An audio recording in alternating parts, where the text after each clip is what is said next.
మొదటి భాగంలో కుక్కల్లాంటి కాపరులు, అదే కదా మనం ధ్యానించింది. కుక్కల్లాంటి కాపరులు అంటే మనం ఏమైనా ఎవరినైనా వెక్కిరిస్తున్నామా, ఎవరినైనా తిడుతున్నామా? సరిగ్గా పిలుస్తున్నాం. ఎందుకంటే కుక్కని కుక్క అంటేనే గౌరవం, ఎందుకంటే దాని పేరు అది. ఇంకొక పేరుతో పిలిస్తే అది హర్ట్ అవుతుంది. అలాగే దేవుడే వాళ్ళ లక్షణాలు చెప్పి వాళ్ళని కుక్కలు అన్నప్పుడు మనం కూడా అదే ప్రయోగించాలి. లేకపోతే దేవుడు ఫీల్ అవుతాడు. అంటే నాకంటే మర్యాదస్తులే మీరు అంటాడు ఆయన. అంతే కదా, దేవుడు మీరు కుక్కల్లాంటి కాపర్లు అని అన్నాడు. మోగ కుక్కలు మొరగలేరు, ఎంత తిన్నా మీ తృప్తి లేదు అని అన్నాడు ఆయన. అలాంటి కుక్కల్లాంటి కాపర్లే ఈరోజు సంఘాన్ని పీకు తింటున్నారు. వాళ్ళని బట్టే సంఘం ఎంత భ్రష్టు పట్టింది. ఇప్పుడు ఆయన ఆ పదాన్ని ప్రయోగించాడు. మనం కుక్కల్లాంటి కాదు అని ఇంకొక పదాన్ని ప్రయోగించామనుకో, దేవుడు అంటాడు, అంటే నాకంటే మర్యాద వస్తుడువా అంటాడు ఆయన. నేను దేవుడి కంటే మర్యాద వస్తుంది కాలేను. ఇప్పుడు ఆ కాపరుల కుమార్తెలు, ఆ కాపరుల భార్యలు, ఆ కాపరుల కుటుంబ స్త్రీలు, మనం ఏం చేసాము? అధ్యక్షులు, నాయకులు, అధికారులు ఎలా శిక్షించబడుతున్నారు, దేవుడు వారిని ఎలా శిక్షించబోతున్నాడో చూసాం. మరి భర్త ఎలాగుంటే భార్య ఎలాగుంటుంది, నాన్న ఎలాగుంటే కూతురు ఎలాగుంటుంది? అంతే కదా. ఇప్పుడు యెషయా గ్రంథము 3వ అధ్యాయము 16 నుండి 26 వరకు ఎవరిని కూర్చో చూద్దాం. మరియు యెహోవా సెలవిచ్చున్నదేమనగా, సియోను కుమార్తెలు గర్విష్ఠురాండ్రై. ఏంటి, స్త్రీల గురించి మాట్లాడతాడా దేవుడు? ఆడవాళ్ళు అనొచ్చు, ఆడ మగ తేడా ఉండద్దు. ఎందుకంటే నన్ను అంటారు అంతా, ఈ జాన్పాలకి గౌరవం ఏముండదు, ఆడ లేదు మగ లేదు, స్త్రీలను అంటాడు, స్త్రీలను గౌరవంగానే మాట్లాడు అని ఆడిపోసుకుంటున్నాను నన్ను. ఇప్పుడు చూడు, ఇక్కడ దేవుడు అంటున్నాడు, యెషయా అంటున్నాడా? దేవుడు అనమంటే యెషయా అంటున్నాడు. అంటే యెషయాకు కూడా సంస్కారం లేదన్నమాట. అచ్చు మన పోలికలే, సారీ ఆయన పోలికలే మనకు వచ్చాయి. చూడండి, స్త్రీలు ఎలా అంటున్నాడు.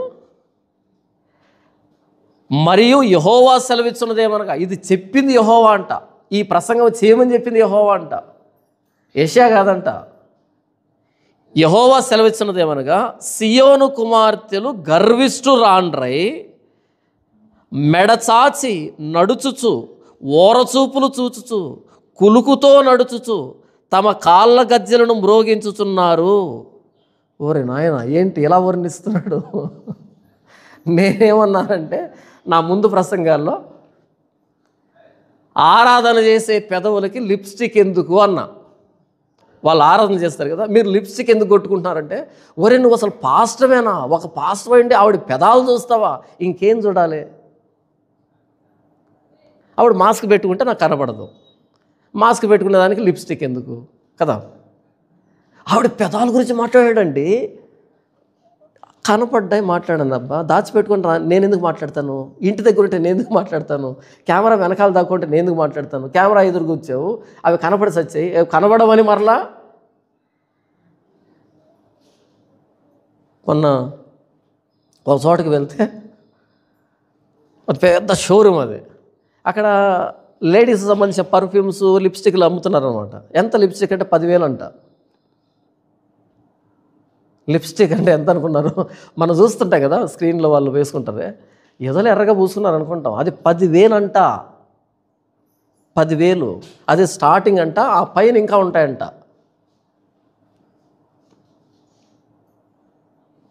మరి 10,000 రూపాయలు లిప్స్టిక్ పూసుకున్నప్పుడు నేను ఒక కాంప్లిమెంట్ ఇస్తే తప్పేమైంది? బాగున్నాయమ్మా అని చెప్పాను నేను.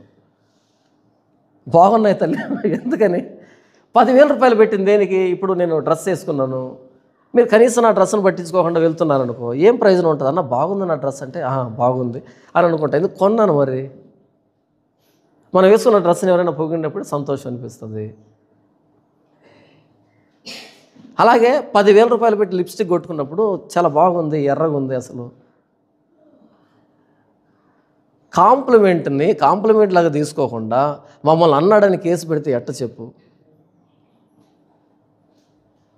ఇక్కడ చూడు, యెషయా వర్ణిస్తున్నాడు. ఏమని వర్ణిస్తున్నాడు చూడు.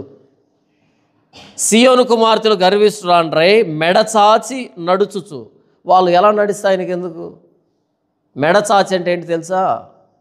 ఇలా ఎత్తుకొని ఇలా. ఎందుకు ఇలా ఎత్తుకుంది? గర్విష్ఠురాండ్రై. ఎందుకు గర్వం వచ్చింది? మా నాన్న పెద్ద పాస్టరు, అంతే కదా. నాన్న పెద్ద పాస్టర్ అయితే కూతురు ఎలాగుంటుంది? మెడ చిన్నదంటుందా పెద్దదంటుందా? కూతురికి పెద్దదంటుంది. ఇలా ఇలా తిరుగుతుంది. ఇలా మెడ చాచి నడుచుచు ఓరచూపులు చూసి. ఓరచూపులు అంటే ఇటు వస్తుంది అనమాట. నా పక్కన నడిచేంత సీనా, మా నాన్నకు పోటీనా? ఒరే సామి, ఇది నేను రాసింది కాదు, ఇది ప్రవక్త అనేసి అప్పుడు రాశాడు.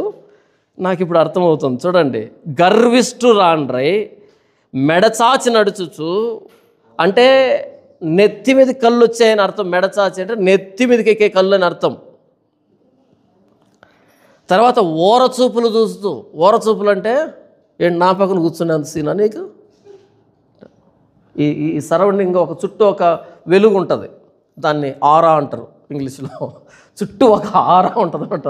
అలా చుట్టూ ఒక వెలుగు ఉంటుంది. ఆ వెలుగు అటువైపు ఉండాలి. దేవుడు అన్నాడు కదా, మోషే నా వెలుగును చూసి నా మహిమను చూసి బ్రతకలేమన్నాడు కదా. అలాగే మా సెగకు దగ్గరకు వస్తే చస్తామని అర్థం. అంత సెగ ఉంటుంది ఆ చుట్టూ, వాళ్ళ చుట్టూ సెగ. ఆ సెగకు అటువైపు ఉంటే బ్రతుకుతారు. ఆ సెగ లోపలికి వస్తే పక్కన వాళ్ళ క్షేమం కోసం. అది కూడా ఓరచూపులు చూచుచు కులుకుతో నడుచుచు. అంటే కులికేది కూడా చూస్తున్నాడా యెషయా? ఎలా నడుస్తున్నారంటే కులుకుతో నడుచుచు. భలే వర్ణించాడు. ఇన్ని రోజులు మిస్ అయ్యాం కదా. కులుకుతో నడుచుచు తమ కాళ్ళ గజ్జలను మ్రోగించుచున్నారు. గల్ గల్ అని వెళ్తున్నారు. పాస్టర్లు కూతుర్లు ఇల్లు. ఎందుకు ఎలా చెప్తున్నారు పాస్టర్లు కూతుర్లని?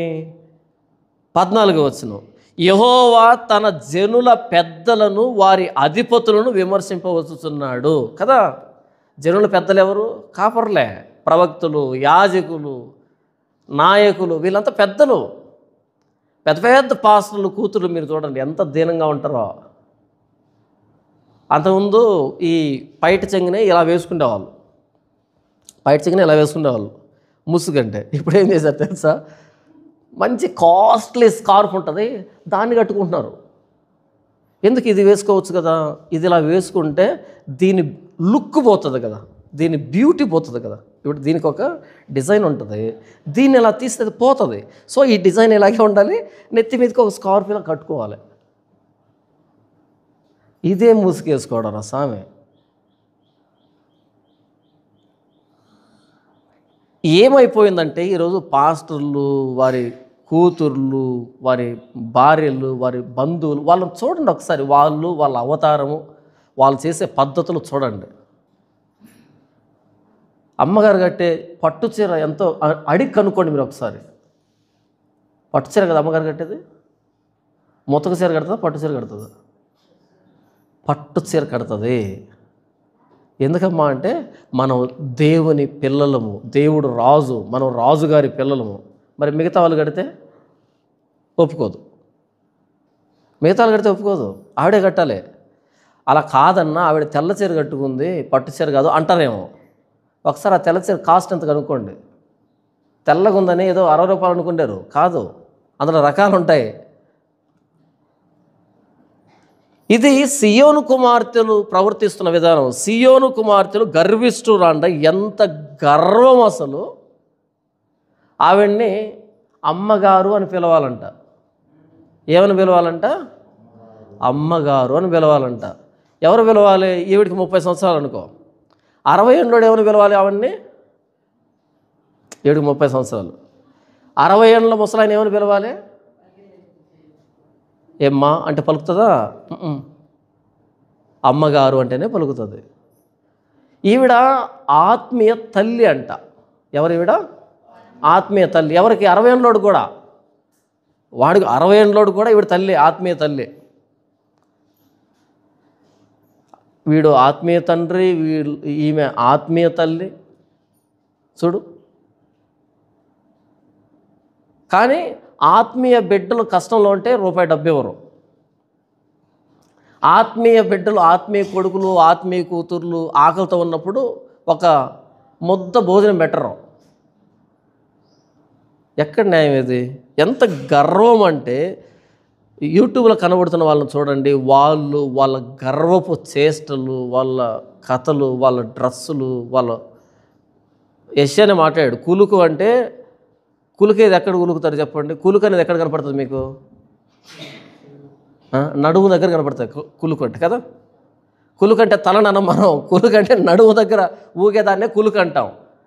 వర్ణిస్తున్నాడు, మీరు మీ నడక, మీ చేష్టలు, మీ పద్ధతులు, మీ డ్రస్సులు, మీ హంగామా, తమ కాళ్ళ గజ్జలను మ్రోగించుతున్నారు, గల్ గల్ గల్ అని వెళ్తున్నారు. ఇప్పుడు కాళ్ళ గజ్జలు వేసుకోరులే, వాటి స్థానంలో ఏం వేసుకుంటారు? హై హీల్స్ అంటారు, రకరకాల ఈ చెప్పులు ఉంటాయి కదా, రకరకాల చెప్పులు వేసుకుంటారు, వింతకుంటారు వాళ్ళు.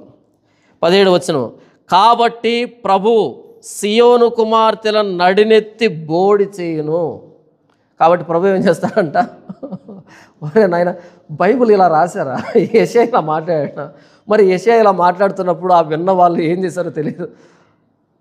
డైరెక్ట్ హిట్టింగ్, డైరెక్ట్ ఇక్కడ పొడిచాడు, గుండెల్లో పొడిచాడు. దేవుడు మీ తలని ఏం చేస్తాడు?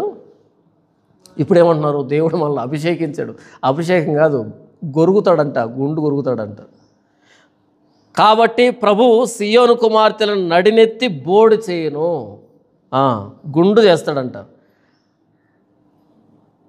యెహోవా వారి మానమును బయలుపరచును. దీన్ని నేను ఎక్స్ప్లెయిన్ చేయను, వదిలిపెట్టేస్తాను. ఎందుకంటే ఇప్పటికే ఉన్న కేసులు చాలు, మళ్ళీ కొత్త కేసు పెట్టుకోవడం నాకు ఇష్టం లేదు. కాబట్టి యెహోవా మానవును బయలుపరచు నాకు వద్దు, అదేదో నాకు అర్థం కాలేదు, మీరు కూడా అర్థం చేసుకోవద్దు. ఓకే, తర్వాత 18వ వచనం చూడండి. ఆ దినమున యెహోవా గల్లు గల్లుమని వారి పాదభూషణములను, సూర్యబింబ భూషణములను, చంద్రవంకల భూషణములను, కర్ణభూషణములను, కడియములను, నాణ్యమైన ముసుగులను, నాణ్యమైన ముసుగులు, స్కార్ఫ్లు అవే, నాణ్యమైన ముసుగులను. నాణ్యమైన ముసుగులు ఎందుకన్నాడు? నాన్నగారు పెద్ద ఫాస్ట్ కాబట్టి, అంత పెద్ద ఫాస్ట్ కూతురు నాణ్యమైన ముసుగే కదా వేసుకుంటుంది, కాస్ట్లీ ముసుగే కదా, ఇంపోర్ట్ బ్రాండ్ అనమాట ఇది, ఫారిన్ బ్రాండ్. తర్వాత కొల్లాయిలను, కొల్లాయిలు అంటే తెలుసా మీకు? కొల్లాయి అంటే ఏంటి? టోపీ. కొల్లాయిలు అంటే టోపీ పెట్టుకుంటారు, కొడు పెట్టి ఇలా కట్టుకుంటారు అనమాట. అంటే పైన వెంట్రుకల మీద ఎండబడితే వెంట్రుకలు చిట్లుతాయి, వెంట్రుకల మీద ఎండబడకూడదు, చిట్లుతాయి అనమాట. అది కొల్లాయిలను. తర్వాత కాళ్ళ గొలుసులను, వడ్డానములను, పరిమళ ద్రవ్యపు బరిణెలను. వడ్డానములు తెలుసు కదా, పరిమళ ద్రవ్యపు బరిణెలు. పరిమళ ద్రవ్య బరిణెలు అంటే సెంటు సీసాలనే. ఏంటో అనుకుంటారు, మీకు తెలుగు రాదు, సెంటు సీసాలనే. తర్వాత రక్షరేకులను. రక్షరేకులు అంటే అవేంటో, రక్షరేకులు అంటే కదా చీర హంసులు, అంటే డిజైను అలా చుట్టూ ఉంటుంది అది, ఆ డిజైను అదే అనమాట. వాళ్ళు నడుస్తుంటే వెనకాల చీపురుతో తోసినట్టు ఉంటుంది, బాగుంటుంది. కాకపోతే వాళ్ళు తొయ్యకు ముందు వస్తే మేలు, కానీ తోసిన తర్వాత వస్తారు వాళ్ళు.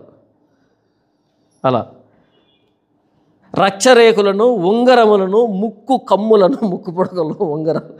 దేవుడే వర్ణిస్తాడు ఇవన్నీ. ఉత్సవ వస్త్రములను, అంటే ఉత్సవ వస్త్రాలు అంటే పండగలకు వేసుకునే బట్టలు అనమాట. ఉత్సవ వస్త్రాలు అంటే మామూలుగానే ఓ రేంజ్లో వేసుకుంటారు, ఇక పండగ అంటే అది నెక్స్ట్ లెవెల్. అది ఉత్సవ వస్త్రములను. ఉత్తరీయములు. ఉత్తరీయములు అంటే గొడుగు. ఉత్తరీయం అంటే గొడుగు.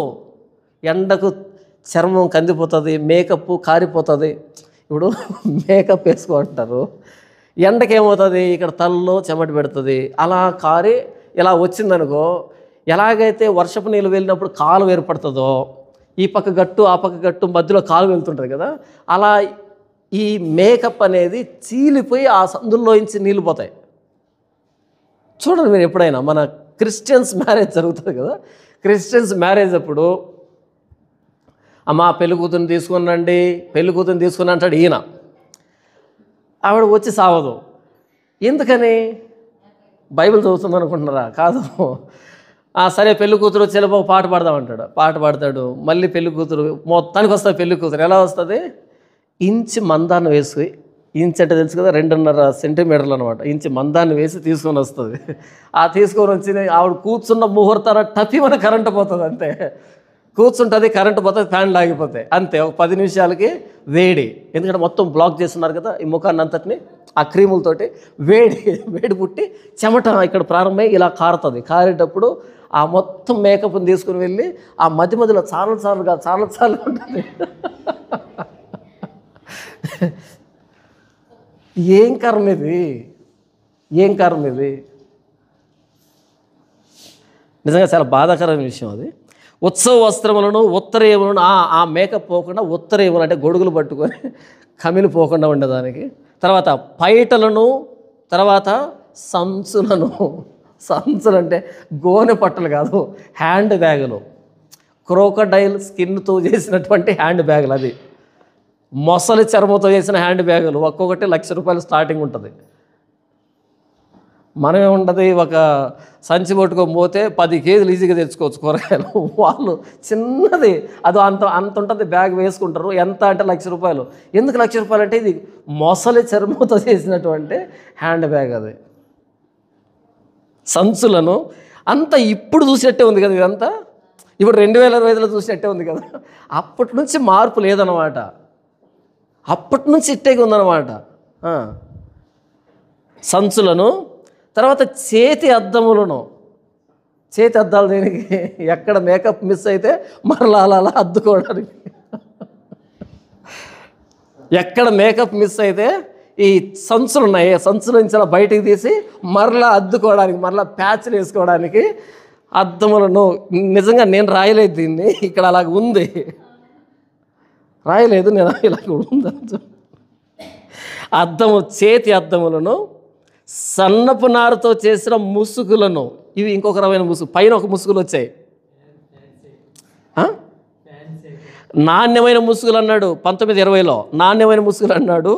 మరలా ఉత్తరీయముల తర్వాత పైటలు అన్నాడు. ఇది ఇంకొక రకం, మనకు తెలియదు ఆ బ్రాండ్స్ అన్ని. తర్వాత చూడండి ఇక్కడ మరలా ముసుగులు అన్నాడు. అంటే 3 రకాల కప్పుకునేటి ఏదో ఉన్నాయి. అందుకే అప్పుడప్పుడు బ్యూటీ పార్లర్కి వెళ్తే మనకి తెలుస్తాయి. నేను పోను, మీరు పోరు, ఇద్దరికి తెలియదు. 3 రకాల ముసుగులు ఉన్నాయి. అవేంటి ఎవరైనా కింద కామెంట్లో రాస్తే నేను తెలుసుకుంటా, నిజంగానే చెప్తున్నా.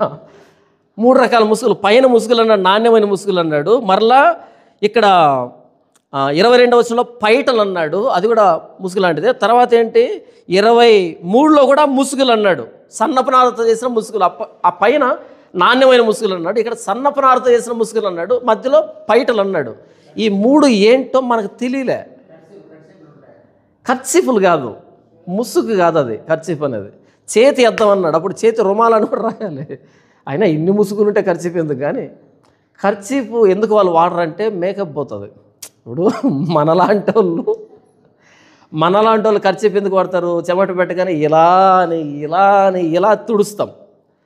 వాళ్ళు ఎంత చెమట వచ్చినా తుడుచుకోరు. ఎందుకు తుడుచుకోరు? ₹10,000 నష్టం. ఒక ప్యాక్ అంటే ₹10,000 ఉంటుంది. ఆ మధ్యకాలంలో నాకు ఒక మెసేజ్ వచ్చింది. పొరపాటున ఒక సెలూన్కి వెళ్ళి, కటింగ్ షాప్కి వెళ్ళి కటింగ్ చేయించుకున్నా. కటింగ్ చేసుకునే ముందు అడిగారు అనమాట, మీ ఊరేంటి, అడ్రస్ ఏంటి, ఫోన్ నెంబర్ ఏంటంటే నా మీద ప్రేమేమో అనేటట్టుగా ఇచ్చాను ఫోన్ నెంబరు. ఇచ్చిన తర్వాత నాకు మెసేజ్ వచ్చింది, సార్ మీకు ఒక ఆఫర్ వచ్చింది. కటింగ్ షాప్లో ఏం ఆఫర్ ఉంటుంది అనుకున్నా. ఆ ఆఫర్ ఏంటంటే ఏదో ఒక వెజిటబుల్ ప్యాక్ అనేది ఆఫర్ వచ్చింది నాకు. వెజిటబుల్ ప్యాక్ అంటే తెచ్చేది కాదు, ముఖానికి వేసేది. ఈ ప్యాక్ కాదు, ముఖానికి వేస్తారంట, ఆ ప్యాక్ వేస్తారంట. ఆఫర్ వచ్చింది నాకు. అదేంటే నేను 2,500 కడితేనంట ఆ ప్యాక్ ఫ్రీ అంట. అది పెద్ద మొత్తంలో ప్యాక్. అది నేను జస్ట్ 2,500 కట్టాలి. ఎలకతోలు తెచ్చి ఏడాది ఉతికినా నలుపే కానీ ఎలకతోలుకి ఏ ప్యాక్ వేస్తే ఏముండదు చెప్పు? మారుతుందా? అకౌంట్లో అమౌంట్ మారుతుంది. చూడండి, సన్నపు నారతో చేసిన ముసుగులను, తర్వాత పాగాలంటే మరలా ఏంటో తెలియదు. ఆ పైన ఏమన్నాడు? కొల్లాయిలు అన్నాడు. కొల్లాయిలు అంటే టోపీలు. మరలా ఇక్కడ పాగాలన్నాడు. అదేంటో అంటే చాలా అడ్వాన్స్గా ఉన్నారు వాళ్ళు. 2025లో నాకే అర్థం కానంత అడ్వాన్స్గా అప్పట్లోనే ఉన్నారు వాళ్ళు. పాగాలను తర్వాత శాలువలను తీసివేయను. శాలువలు మరి దాన్ని ఏం చేశారో తెలియదు. వీటన్నిటిని దేవుడు తీసేస్తాడంట. ఇదంతా అలంకరణ. అయితే దేవుడు ఇక్కడ ఇవన్నీ పెట్టుకున్నారు అనేది కాదు ఆయన సమస్య. చాలా జాగ్రత్తగా గమనించండి. ఇవన్నీ పెట్టుకున్నారు అన్నది కాదు ఆయన సమస్య. ఇవి పెట్టుకునేటప్పటికీ మీ కళ్ళు నెత్తికొచ్చాయి అన్నది సమస్య. మీ కళ్ళు నెత్తికొచ్చి ఇలాంటివి పెట్టుకున్నారు అన్నది సమస్య. తేడా అర్థం చేసుకోండి. అన్న అద్దం పెట్టుకోవడం తప్పేం కాదు. అద్దం పెట్టుకోవచ్చు, ఎక్కడ చూసుకోవచ్చు, అలా దూకోవచ్చు, ఇబ్బంది లేదు.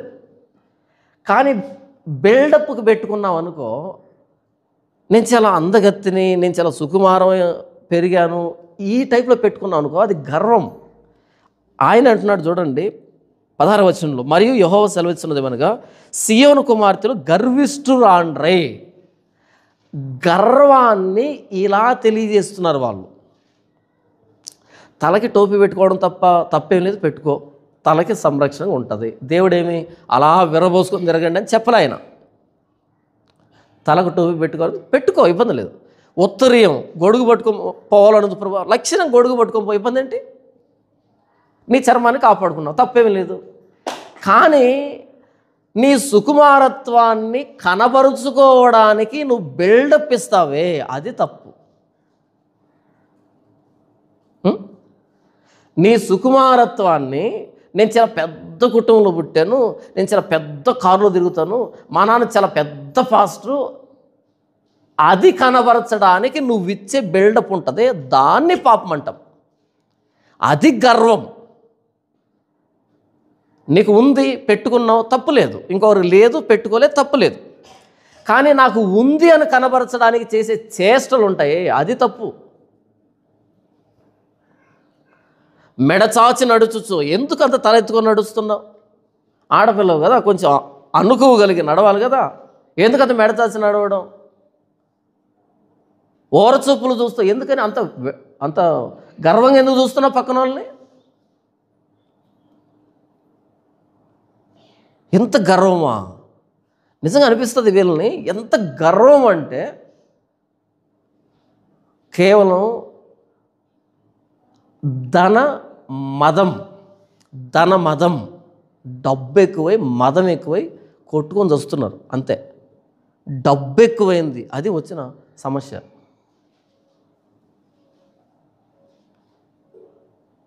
అదే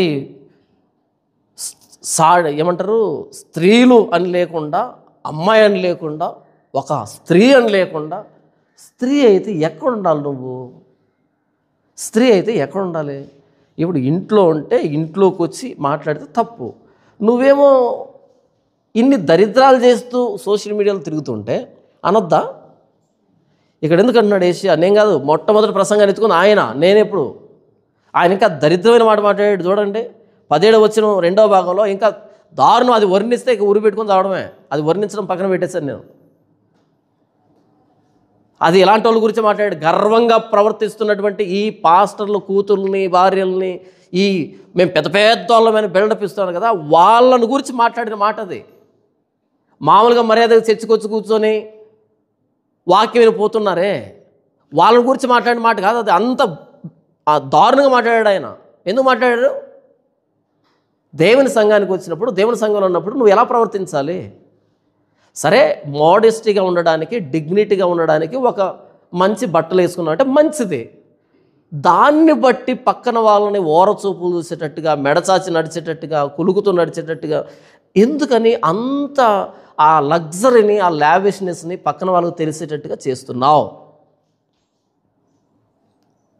ఇప్పుడు పాస్టర్లు మీరు చూడండి, పాస్టర్లు ఇప్పుడు శారీలు కట్టుకుంటున్నారు కదా, శారీల మీద బ్యాడ్జీలు పెట్టుకుంటున్నారు. బ్యాడ్జీలు తెలుసా మీకు?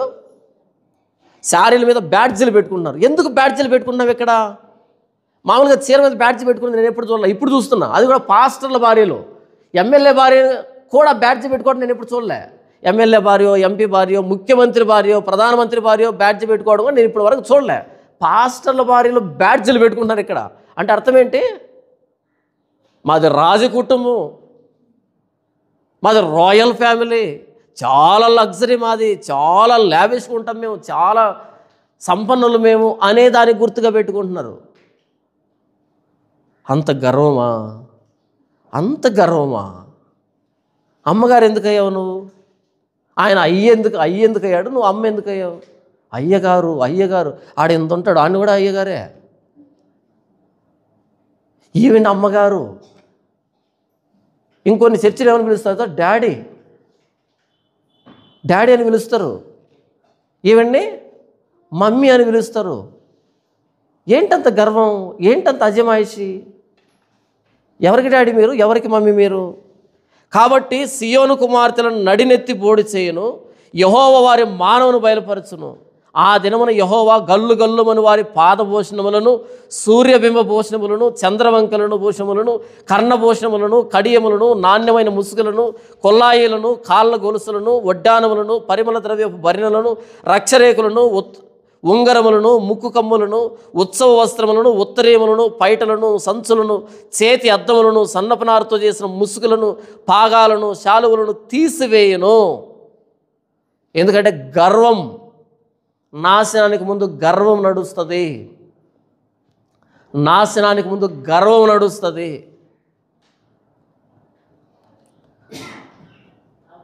ఇవన్నీ దేవుడిచ్చాడు. ఇవన్నీ పెట్టుకునే స్థితి దేవుడిచ్చాడు. ఆయనకు లోబడి ఉండు. నీకు ఇచ్చాడు అంటే పక్క వ్యక్తి కంటే గొప్పవాడువేం కాదు. ఆయన ఇచ్చాడు, ఆయనకు లోబడి ఉండు. సాటి వ్యక్తిని గౌరవించు. కానీ పక్క వ్యక్తులు సిగ్గుపడేటట్టుగా, వాళ్ళు చిన్నబోయేంతగా ఎందుకు నిన్ను నీవు అంత గొప్పగా చేసుకుంటున్నావు? ఎంత గర్వం చూడండి. 24వ వచనం, అప్పుడు పరిమళ ద్రవ్యమునకు ప్రతిగా మురుగుడును, నడికట్టుకు ప్రతిగా తాడును, అల్లిన జడకు ప్రతిగా బోడి తలయు, ప్రశస్తమైన పైవస్త్రమునకు ప్రతిగా గోనె పట్టయు, అందమునకు ప్రతిగా వాతయు ఉండును. మీరు చూపిన గర్వానికి నేను మిమ్మల్ని శిక్షిస్తున్నాను అంటున్నాడు ఆయన. స్త్రీలను శిక్షిస్తాడా దేవుడు? స్త్రీలని, మహిళలను శిక్షిస్తాడా? పోలీస్ స్టేషన్లో స్త్రీలు కూడా ఉంటారా? పోలీసు వాళ్ళు స్త్రీలను కూడా అరెస్ట్ చేస్తారా? జైళ్ళల్లో స్త్రీలు కూడా ఉంటారా? ఉండరా? ఉంటారు. స్త్రీలు కూడా జైళ్ళు ఉంటాయి, మహిళా పోలీసులు ఉంటారు, ఆడలు కూడా అరెస్ట్ చేస్తారు. దేవుడికి స్త్రీ లేదు, పురుషుడు లేడు, ఏ భేదము లేదు. అందరూ పాపం. భేదం ఏముండదు పాపం విషయంలో. దేవుడి న్యాయం. ఇంకా ఎక్కువ మాట్లాడితే ఏదైనా తోటలో ఎక్కువ పనిష్మెంట్ వచ్చింది ఎవరికి? హవ్వకి. వేదనతో పిల్లల్ని కంటావు, వేదంతో పిల్లల్ని కంటావు. కాబట్టి పాపం చేస్తే ఆయన వదిలిపెట్టడు. ఇప్పుడు యెషయా ఇలా ప్రకటించడం ద్వారా ఏ స్త్రీని అవమానించట్లే. ఇలాంటి అవమానానికి లోను కాకండి అని హెచ్చరిస్తున్నాడు. ఇలాంటి అవమానానికి లోను కాకండి అని మాట్లాడుతున్నాడు. ఆ మధ్య ఒక వ్యక్తి, ఆ వ్యక్తి ఎవరో తెలీదు, తల మీద ముసుగు వేసుకోనటువంటి పాస్టర్ భార్యలని అర్ధగుండు గొరిగాడు. అందరికీ గుండు గొరిగి వీడియో పెట్టాడు. దాని పేరు ఏం పేరు? ఆ వీడియో పేరు ఏదో అవార్డులో ఏదో ఒక పెట్టాడు. రోస్టింగ్ చేస్తూ పాస్టర్ల భార్యలు అనగా వాళ్ళు ముసుగేసుకోకుండా ఇలా సగం వేసుకోవడము, లేకపోతే ఇలా కట్టుకోవడం, ముసుగు లేకుండా ప్రవచించడము, వీళ్ళు చేస్తున్నటువంటి దరిద్రాలన్నింటినీ చూసి వాక్యం ఏం చెప్పిందంటే ముసుగు లేకపోతే గుండు ఉండాలనేట్టుగా గుండు కొట్టాడు అందరికీ. ఏది మామూలు గుండు కొట్టడం కాదు, ఎడిటింగ్లో, గ్రాఫిక్స్లో గుండు కొట్టాడు, ఫోటోషాప్లో గుండు కొట్టాడు అనమాట. అంతే. ఆ వ్యక్తి మీద అందరూ కేసులు పెట్టి, ధర్నాలు చేసి, పెద్ద పెద్ద హంగామా చేసి, వాడిని చంపాలి, పొడవాలి, ఏంటేంటో చేశారు. గ్రాఫిక్స్లో గుండు కొట్టిన దానికి. ఇక్కడ దేవుడు అంటున్నాడు చూడండి, 17వ వచనం, కాబట్టి సియోను కుమార్తెలను నడినెత్తి బోడి చేయును. గర్వం తలకి ఎక్కింది కాబట్టి గుండు కొరుకుతా అంటున్నాడు దేవుడు ఇక్కడ. ఇంతకు స్త్రీలు ఇలా ముసుగెందుకు వేసుకుంటారు? తగ్గింపుకి, విధేయతకి, పురుషుని అధికారానికి గుర్తుగా వేసుకుంటారు. దేవదూతల సూచనగా వేసుకుంటారు. దేవదూతల సూచన అంటే ఏంటి? యెషయా గ్రంథం 6వ అధ్యాయంలో ఆ శరాపులు 6 రెక్కలు ఇవ్వబడితే 6 రెక్కల్లో 2 రెక్కలతో తమ ముఖాన్ని కప్పుకున్నారు. అంతేనా? తమ ముఖాన్ని కప్పుకుంటూ, ఎందుకు ముఖాన్ని ఇలా కప్పుకున్నారు? ఆయన తేజస్సును చూడలేక. అలా వారి కాళ్ళను కప్పుకున్నారు. దేవదూతలు ఎలాగైతే కప్పుకున్నాయో తగ్గింపుకి, విధేయతకి గుర్తుగా, ఆయన అధికారానికి గుర్తుగా, అలా స్త్రీ కూడా సంఘంలో ముసుగు వేసుకోవాలి. పురుషుని అధికారాన్ని ఒప్పుకుంటూ, తగ్గింపును కనబరుస్తూ, విధేయతను కనబరుస్తూ దేవదూతల సూచనగా ముసుగు వేసుకోవాలని రాయబడింది. కానీ సీయోను కుమార్తెలు ఏం చేస్తారంట? మెడచాచి నడుచుచు ఇలా తలెత్తుకొని నడిచే వాళ్ళు ముసుగేసుకుంటారా? వేసుకోరు. కాబట్టి దేవుడు అంటున్నాడు, మీ తలను బోడి చేస్తాను అని చెప్పాడు. దేవుడు చెప్పింది ఇది, ప్రవక్త అని యెషయా చెప్పింది ఇది. అంత గర్వంగా నడుస్తావంటే, ఇంత ఉన్నతమైన స్థితి రావడానికి కారణం మీ కష్టం కాదు, దేవుని దయ, దేవుని భిక్ష. ఆయన దయ పెడితే వచ్చింది, తింటున్నాం, కట్టుకుంటున్నాం. ఎవడి మీద తలెత్తుతావు? ఎవరిని ఓరచూపులు చూస్తావు? ఎవరిని వికరిస్తున్నావు? ఎవరిని కించపరుస్తున్నావు? ఎవరిని తక్కువ చేస్తున్నావు? నీ దర్పంతో, నీ అహంకారంతో ఎవరిని తక్కువ చేస్తున్నావు? అందరిని చేసిన వాడు దేవుడే. ఇంకొక వ్యక్తి నన్ను బట్టి అంత చిన్న చూపుకులోనైతే అప్పుడు నేనేమవుతాను దేవుని దృష్టికి? చూడండి, అప్పుడు పరిమళ ద్రవ్యమునకు ప్రతిగా మురుగుడు ఏమిస్తాడంట ఆయన? వీళ్ళ గర్వానికి వాళ్ళ చేతిలో అన్నీ తీసేసి, వాళ్ళ జీవితంలో అన్నీ తీసేసి ఏమిస్తాడంట? పరిమళ ద్రవ్యానికి, సెంటుకు ప్రతిగా మురుగుడు, మురికేస్తాడంట ముఖం మీద. అప్పుడేమో పరిమళ ద్రవ్యాన్ని కొట్టుకున్నావు, గర్వాన్ని చూపించావు. నేను ఇప్పుడు నీకేమేస్తాను? మురికి. ఎప్పుడు వస్తుందో చెప్తాను తర్వాత. మురుగుడును, నడికట్టుకు ప్రతిగా త్రాడు. పైన ఏమన్నాడు? వడ్డానం అన్నాడు. ఇక్కడ వడ్డానం, బంగారుతో వడ్డానం. ఇప్పుడు ఏమన్నా అంట? తాడు. వదులవుతుంటే ఏం కట్టుకోవాలంట? తాడు కట్టుకోవాలంట. చూసారు ఎప్పుడైనా అలాంటి వాళ్ళని? పురుకోసుల్ని, మొలక తాళ్ళని కట్టుకునే వాళ్ళని చూసారు ఎప్పుడైనా? బెల్ట్ లేక కట్టుకున్న వాళ్ళని. ఎంత దీనస్థితి కదా. ఆయన ఇస్తాడంట నడికట్టుకు ప్రతిగా త్రాడును, అల్లిన జడకు ప్రతిగా బోడితల.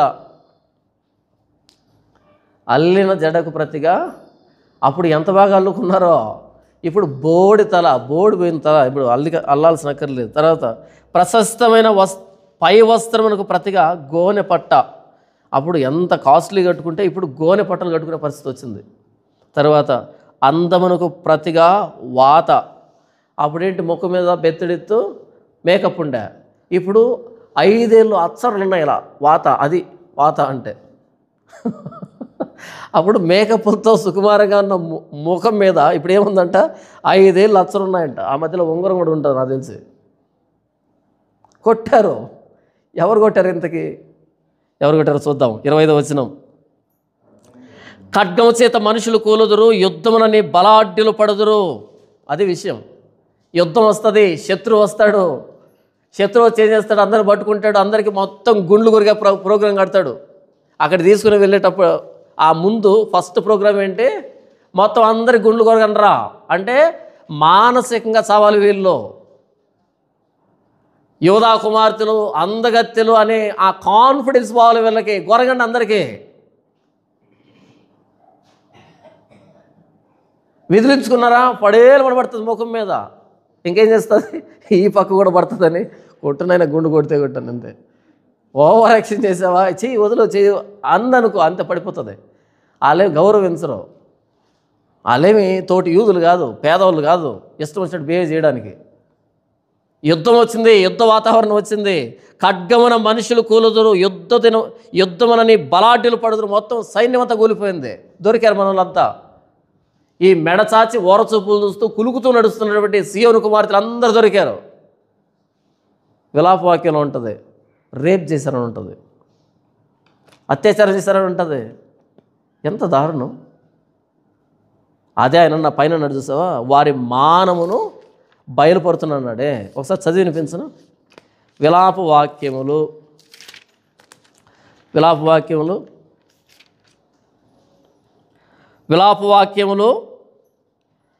5వ అధ్యాయము 10వ వచనం నుంచి చదివి వినిపిస్తా చూడండి. మహాక్షామకాలమున మా చర్మము పొయ్యి వలె నలుపెక్కెను. ఎలా తయారంట? నల్లగా తయారయ్యారంట. ఓకే. 11వ వచనం, శత్రువులు సియోనులో స్త్రీలను చెరిపిరి, యోధా పట్టణములలో కన్యకలను చెరిపిరి, చేతులు కట్టి అధిపతులను ఉరితీసిరి, వారు ఏ మాత్రమును పెద్దలను గణపరచలేదు. దేవుడు ఏదైనా ఒక మాట చెప్పాడు అంటే తప్పదు, తప్పిపోదు, సున్న కానీ పొల్లు కానీ మిస్ అవ్వదు. శత్రువులు సియోనులో స్త్రీలను చెరిపిరి, దాని అర్థం ఏంటి? ఇక రాయబడింది, యెహోవా వారి మానమును బయలుపరచును అన్నాడా? జరిగిందా? ఇక్కడ సెలవిచ్చింది యెహోవా, సైన్యములకు అధిపతిని యెహోవా సెలవిస్తున్నది ఏమనగా, ఆయన సెలవిచ్చిన మాట మరలా నిష్ఫలంగా ఆయన దగ్గరికి వస్తుందా? ఆకాశం నుంచి వర్షం వచ్చి భూమిని తడిపి విత్తువానికి విత్తనాన్ని, భుజించేవాడికి భోజనాన్ని ఎలా సమకూరుస్తుందో, ఫలింపజేస్తుందో, ఆయన నోట నుండి వెలువడిన మాట నిష్ఫలంగా ఆయన దగ్గరికి మరలదు, తన కార్యాన్ని సఫలం చేసే తీరుతుంది. ఆయన మనిషి కాదు, ఏదో మాట్లాడితే ఆ మాట గాల్లో కలిసిపోవడానికి. ఆయన దేవుడు, సున్న కానీ పొల్లు కానీ తప్పిపోదు. అయితే ఒక టైం వస్తుంది, ఒక టైం ఉంటుంది అంతే. ఇక్కడ యెషయా గ్రంథం 3వ అధ్యాయం చెప్పాడు, ఆ మొక్క 17వ వచనంలో చెప్పాడు, కాబట్టి ప్రభువు సియోను కుమార్తెలను నడినెత్తి బోడు చేయను, యెహోవా వారి మానవును బయలుపరచును అన్నాడు 17వ వచనంలో. అయితే ఈ మధ్యలో ఉన్న పేపర్ ఉన్నాయి చూసావా, ఈ పేపర్లో ఇంత చరిత్ర జరిగిన తర్వాత ఇక్కడ వచ్చింది విలాపవాక్యములు 5వ అధ్యాయము 11వ వచనం, శత్రువులు సియోనులో స్త్రీలను చెరిపిరి, యోధా పట్టణంలో కన్యకలను చెరిపిరి. అదే మానం బయలుపరచడం అంటే. ఎందుకు ఇచ్చాడు అలాంటి పరిస్థితి? గర్విష్ఠురాండ్రై, సియోను కుమార్తెలు గర్విష్ఠురాండ్ర. ఎందుకు సియోను కుమార్తె గర్విష్ఠులయ్యారు? నాన్నగారి పెంపకం, అమ్మగారి పెంపకం.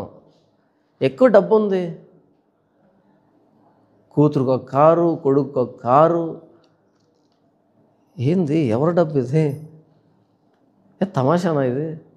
వాళ్ళ కథలు. అబ్బా చూడండి, యెషయా గ్రంథం 3వ అధ్యాయం 20వ వచనం, ఖడ్గము చేత మనుషులు కూలుదురు, యుద్ధ దినమున నీ బలాఢ్యులు పడుదురు. సైన్యం కూలిపోయింది. తర్వాత పట్టణపు గుమ్మములు బాధపడి దుఃఖించుచున్నవి, ఆమె ఏమీ లేనిదై నేలను కూర్చుండును. ఇక్కడ ఇంతవరకు సియోను కుమార్తెను ఎందుకు మాట్లాడుతున్నాడు అంటే, సియోనుని స్త్రీతో వర్ణించాడు.